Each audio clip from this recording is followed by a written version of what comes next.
Hi అందరికీ. ఒక్కసారి ఇట్లా పెరుగు తోడేసి చూడుండ్రి. 2 రోజులు కాదు 3 రోజులైనా అసలు పెరుగు పుల్లబడదు. తియ్యగా ఉంటది.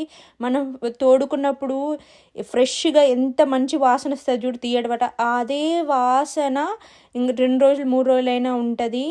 ఏం లేదండి, ఇట్లా గాజు వాటిలలో పెరుగు తోడేయండ్రి.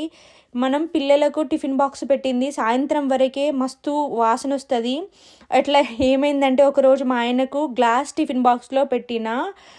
అది 2 రోజులు మర్చిపోయినా కడగడం. తర్వాత చూస్తే ఆ 2 రోజుల తర్వాత అసలు ఇంత వాసన లేదు బాక్సు. ఇంక అప్పటినుంచి నేను స్టార్ట్ చేసినా అన్నట్టు. ఓకే, గాజు వాటిలల్లో పెరుగు తోడేసి చూద్దామని. అప్పటినుంచి నిజంగా సక్సెస్‌ఫుల్ అన్నట్టు.